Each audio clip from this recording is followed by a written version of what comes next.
सबसे पहले क्या है ये देखते हैं। सबसे पहले है कि what do you mean by macro economics. तो मैक्रो इकोनॉमिक्स, अब देखो हमें क्या करना है, अपने लैंग्वेज को कम इस्तेमाल करना है, इकोनॉमिक्स के लैंग्वेज को थोड़ा सा ज्यादा इस्तेमाल करना है। हम क्या करते हैं, खींचतान के अपने लैंग्वेज में भरते जाते हैं ना, वो काम नहीं करना है। हमें काम कैसे करना है कि हमें थोड़ा सा इकोनॉमिकल टर्म्स जो हैं वो अपने आंसर राइटिंग में जरूर जोड़ लें। उसमें सबसे पहला बोला गया कि what do you mean macroeconomics भाई, it studies the economic problem. क्या बताता है भाई, इकोनॉमिक प्रॉब्लम।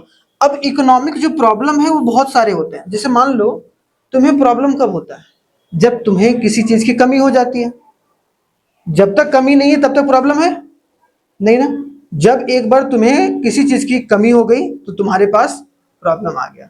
सेम चीज है इकोनॉमी में भी, कि इकोनॉमी में प्रॉब्लम कब आता है भाई, इकोनॉमी में प्रॉब्लम कब आता है, प्रॉब्लम अराइज कब होता है भाई, problem arises when scarcity begins. ठीक है, या कॉज। जब भी कभी भी, स्कार्सिटी का मतलब कमी, जब इकोनॉमी में रिसोर्सेज की कमी हो जाती है तब एक तरीके से क्या होता है भाई, इकोनॉमिक प्रॉब्लम डेवलप होता है। तो अगर हम इकोनॉमिक प्रॉब्लम को पढ़ रहे हैं at the level of economy, ना कि इंडिविजुअल, हम पूरे देश के लेवल पे पढ़ रहे हैं, हम तुम्हारे लेवल पे नहीं पढ़ रहे। तुम्हारे लेवल पे पढ़ रहे होते तो वो माइक्रो आता, लेकिन यहां पढ़ रहे हैं हम economic problem for the whole country, whole nation, इसीलिए हम लोग इसको मैक्रो इकोनॉमिक्स बोलते हैं। क्लियर यहां तक। दूसरा है it concern with a determination of aggregate output. Aggregate का मतलब क्या होता है भाई, टोटल आउटपुट।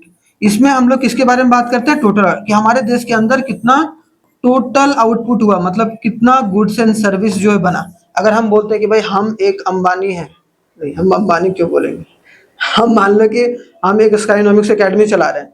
अब स्काइनॉमिक्स एकेडमी जो मान लो कुरकुरे बना रहा है, स्काइनॉमिक्स एकेडमी कुरकुरे, अब हम 5 कुरकुरे बना रहे हैं। तो 5 कुरकुरे बना रहे हैं, इसका मतलब हम कितना प्रोडक्शन कर रहे हैं, सिंगल, तो माइक्रो।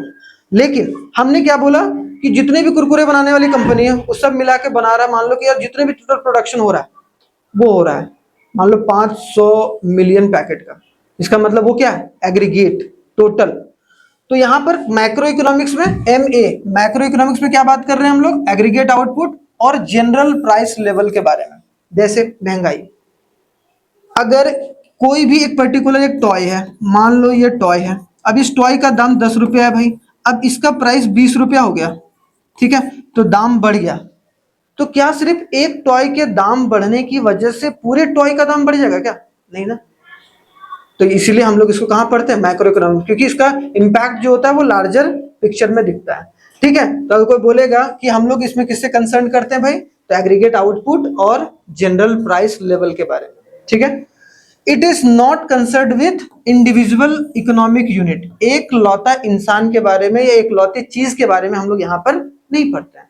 यहाँ पर हम लोग पूरी इकोनॉमी को एज अ होल देखकर चलते हैं। ठीक है, but with economy as a whole, इसीलिए हम लोग यहाँ पर मैक्रो इकोनॉमिक्स में इकोनॉमी एज अ होल देखते हैं। तो आई होप सो समझ में ये आ गया होगा कि मैक्रो इकोनॉमिक्स क्यों पढ़ रहे हैं, कि मैक्रो इकोनॉमिक्स क्यों इंपॉर्टेंट है, मैक्रो इकोनॉमिक्स क्यों इंपॉर्टेंट है।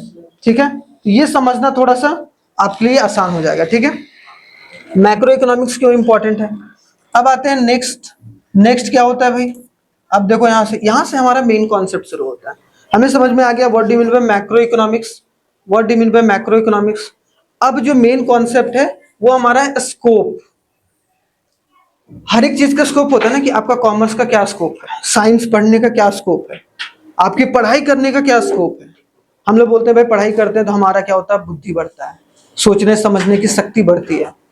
तो सेम चीज यहां पर देखने को मिलेगा कि स्कोप जो होता है in matter of macro economics वो क्या है। तो स्कोप जो है, macro economics is the study of aggregate of the economy as a whole. And इसमें स्टडी करते हैं हम लोग एम्प्लॉयमेंट के बारे में, रोजगार के बारे में। ठीक है, रोजगार बढ़ता है घटता है, तो क्या अगर मान लो कि एक इंसान को अगर हम रोजगार दे देंगे तो रोजगार बढ़ गया क्या, नहीं ना। या फिर एक इंसान के रोजगार के होने या ना होने से हम ये नहीं बोल सकते कि मान लो कि एक कस्बे में, ऐसे एग्जांपल से समझना। ठीक है, ये एक कस्बा है या फिर एक क्या बोल लो, एक टाउन है, एक टाउन है, इसमें 50 लोग रह रहे हैं। अब 50 लोग रह रहे हैं, ये टाउन के बारे में बात हो रहा है ना कंट्री के बारे में, ये टाउन के बारे में बात हो रहा है। इस टाउन में 10 लोगों को हमने क्या कर दिया, एम्प्लॉयमेंट दे दिया। क्या दे दिया, एम्प्लॉयमेंट। तो इसका मतलब क्या, 50 लोगों में से 10 लोगों को हमने नौकरी दे दिया। इंटू कर दो 100, क्योंकि परसेंट निकालेंगे अगर तुम, तो 52 जो 100, इसका मतलब कितना परसेंट हो गया, 20%। तो हम लोग क्या ये बोल सकते हैं कि पूरे देश की एम्प्लॉयमेंट या पूरे देश में हम लोग 20% लोगों को नौकरी दे दी है? नहीं ना, क्योंकि ये इंडिविजुअल एक टाउन के बारे में बात कर रहे हैं ना। तो इसीलिए यहां पर हम किसके बारे में पढ़ते हैं, थ्योरी ऑफ एम्प्लॉयमेंट, रोजगार। ठीक है। दूसरा, यहां पर हम लोग पढ़ते हैं थ्योरी ऑफ नेशनल इनकम, ना कि इंडिविजुअल इनकम। हम यहाँ पर क्या पढ़ रहे हैं, मैक्रो इकोनॉमिक्स में स्कोप क्या है भाई, यहाँ पर यहाँ कोई अगर मैक्रो इकोनॉमिक्स को स्टडी कर रहा है तो उसमें क्या स्टडी करेगा, national level of the income को, जीडीपी के बारे में, जीएनपी के बारे में। जीडीपी का मतलब क्या होता है, ग्रॉस डोमेस्टिक प्रोडक्ट, कि हमारे देश के अंदर जितना भी गुड्स एंड सर्विस बनता है उसकी वैल्यू कितनी है, उसको हम लोग जीडीपी बोलते हैं। जैसे मान लो हमारे देश के अंदर 50,000 का सामान बना, तो मतलब हमारे देश की जीडीपी कितनी है भाई, 50,000। अगले साल बढ़ गया भाई 50,000, फिर ऐड हो गया तो 1 लाख हो गया, है ना, 1 लाख का सामान। इसी तरीके बोलते हैं हमारी जीडीपी बढ़ रही है, तो ऐसा बोलेंगे हमारे देश का नेशनल इनकम भी बढ़ रहा है।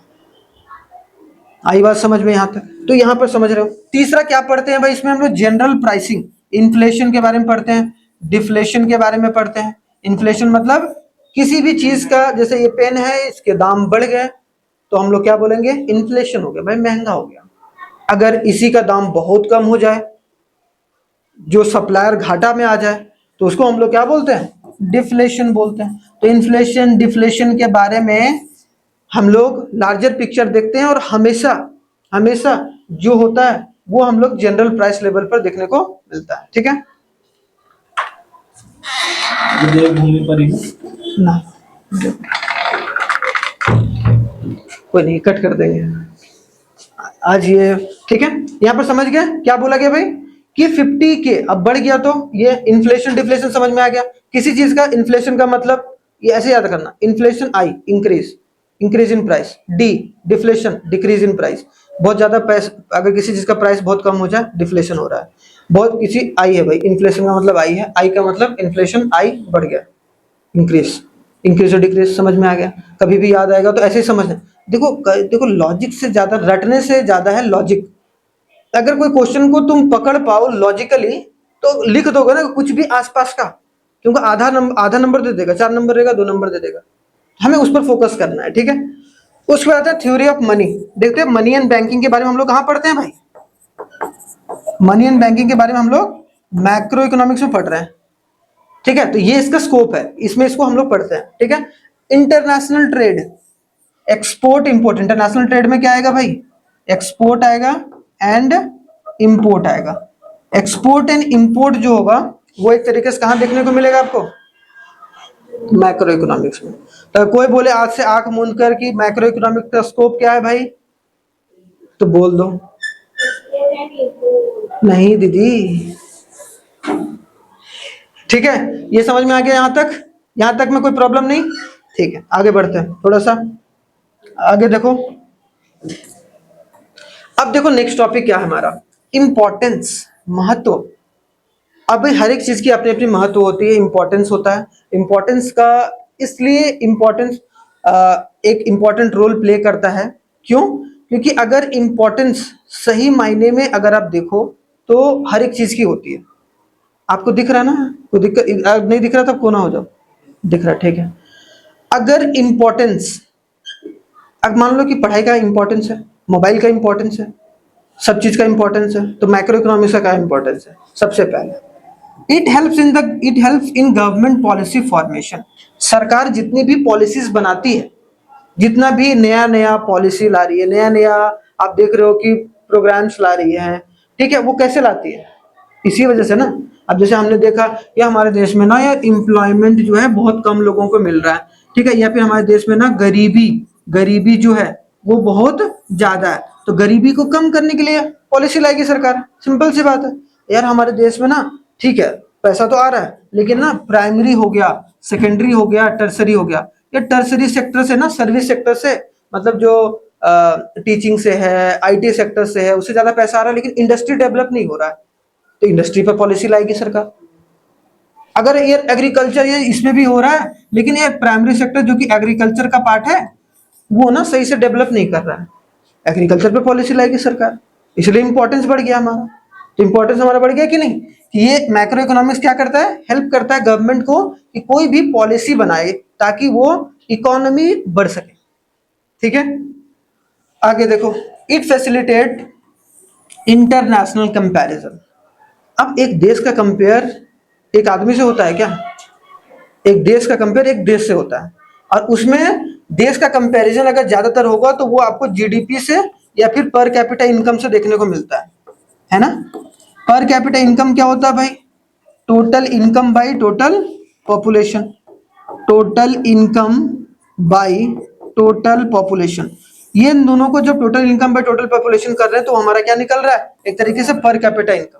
अब पर कैपिटा इनकम से हम जिस देश का पर कैपिटा इनकम, हर एक पर कैपिटा इनकम मतलब हर व्यक्ति का इनकम, एवरेज इनकम क्या है, ठीक है। अगर एवरेज इनकम ज्यादा है किसी देश का तो वो देश डेवलप है, अगर एवरेज इनकम कम है तो वो देश डेवलप नहीं है, सिंपल सा लॉजिक है। अगर बहुत कम है, देखो बोला जाता है कि अगर 2500 से डॉलर से या इससे कम रहता है तो वो कंट्री डेवलप नहीं है। नहीं, हमारे यहाँ 6700 है, तो हम लोग अभी मिड इनकम कंट्रीज में, अभी 2019 का डेटा 6700 इंडिया का पर कैपिटा इनकम है, कि हर साल जो है एक व्यक्ति इतना एवरेज इनकम कमाता है। ठीक है, तो हम लोग क्या है, मिडिल इनकम कंट्रीज है, मतलब हम लोग डेवलपिंग है, ये अंडर डेवलप्ड, ये क्या हो गया, डेवलपिंग हो गया, समझ रहा हूँ, तो हम लोग डेवलपिंग में। ठीक है, यहां तक समझ में आया। दूसरा समझ में आ गया भाई, ये इंपॉर्टेंस है, it helps in understanding the distribution of income among the different groups. ये भी हमें बताता है कि कितने लोगों के पास कितना पैसा कहाँ है, किस तरीके से है, किस तरीके से नहीं, ये सरकार के पास सारा डेटा है, उससे ये बात पता चलता है। फिर it is a special significance in studying the monetary problem. अब देखो मॉनेटरी प्रॉब्लम का मतलब, एक देश में अगर पैसे की दिक्कत हो रही है तो वो कैसे पता चलेगा, माइक्रो इकोनॉमिक्स से क्या, नहीं ना, मैक्रो इकोनॉमिक्स से, कि कहाँ लिक्विडिटी कब बढ़ानी है। लिक्विडिटी का मतलब क्या होता है भाई, फ्लो ऑफ मनी। लिक्विडिटी, अगर मान लो इकोनॉमी में बहुत ज्यादा पैसा है तब भी दिक्कत है, बहुत कम पैसा है तब भी दिक्कत है। ठीक है, तो लिक्विडिटी ज्यादा है या कम है। अभी हम लोग देखेंगे कि मॉनेटरी प्रॉब्लम्स मतलब आरबीआई भी देखती है भाई, गवर्नमेंट भी देखती है कि किस तरीके से हमें पूरे काम को करना है। ऐसा तो नहीं है कि सिर्फ आरबीआई देखेगी, है ना, दोनों देख के चलेगी, मतलब आरबीआई भी देख के चलेगी और गवर्नमेंट भी देख के चलेगी, मतलब मॉनेटरी प्रॉब्लम्स जिसके वजह से इफेक्ट हो रहा है इकोनॉमी, तो वो भी मैक्रो इकोनॉमिक्स के अंदर आएगा। इंपॉर्टेंस समझ में आ गया, कोई दिक्कत नहीं। तो हमें अभी दो चीज पढ़े, इंपॉर्टेंस पढ़े और मैक्रो इकोनॉमिक्स के स्कोप, स्कोप और इंपॉर्टेंस, कि क्या दायरा कितना है भाई और महत्व कितना है। ठीक है, ये चीज आगे देखो।